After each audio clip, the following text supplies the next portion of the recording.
À New Delhi, Ismail Khan n'arrive toujours pas à faire le deuil de sa sœur disparue il y a un an.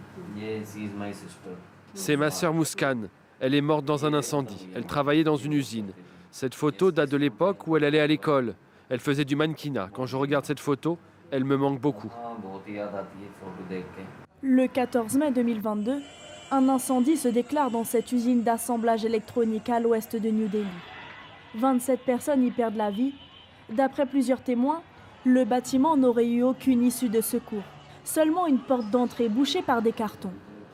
Pour Ismail, les premiers responsables du drame sont les propriétaires de l'usine.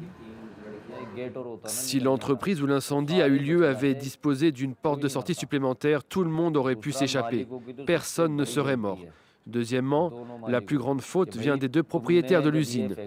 Lorsqu'ils ont pris cette usine, elle n'avait pas de porte de sortie, il n'y avait pas de certificat de conformité aux normes et aucune installation indispensable en cas de situation d'urgence. L'usine opérait de façon illégale. Ismail et sa famille ont entamé des poursuites judiciaires et attendent le procès.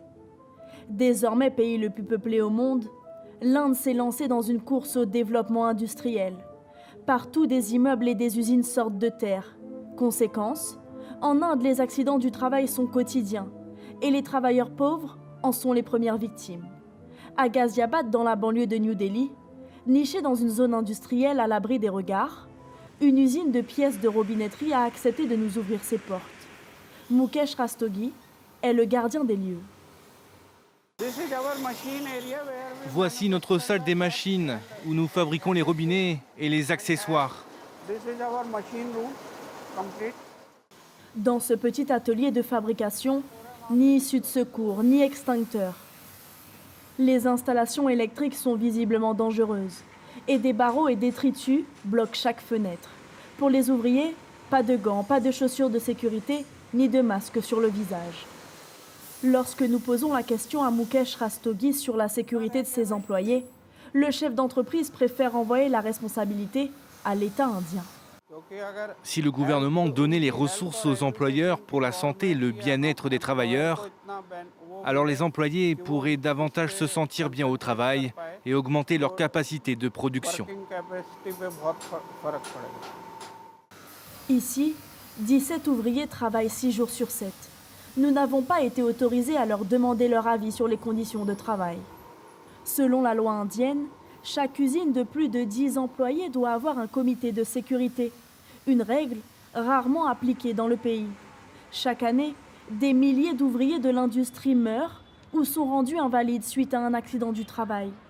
Le ministère du Travail indien avance le chiffre de 3 morts par jour dans des accidents du travail en moyenne ces dernières années.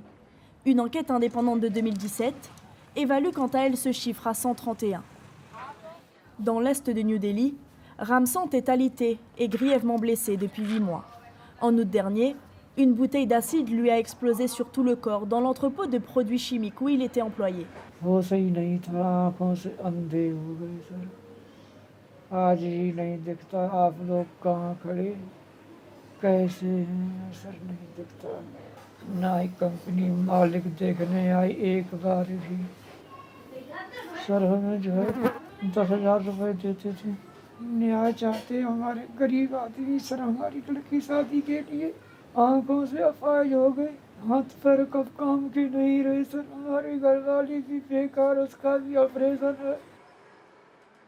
Depuis l'accident, la famille n'a plus aucune ressource financière. J'ai contracté des prêts ici et là pour nourrir ma famille. Je demande parfois 5 ou 10 euros à mes proches. Le loyer de la maison a également augmenté. Je suis très endettée. J'avais une propriété dans mon village, mais je l'ai vendue. Ça fait 1 an que nous vivons avec cette tragédie. Ramsant et sa famille n'ont aucune aide juridique.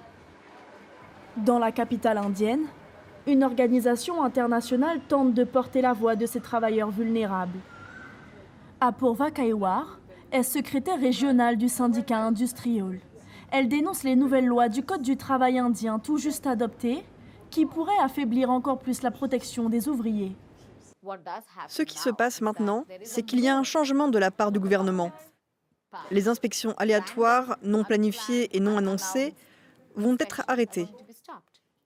Désormais, les inspecteurs informeront la direction de l'entreprise lorsqu'ils viendront l'inspecter. Ce n'est pas quelque chose qui contribue à la sécurité des travailleurs.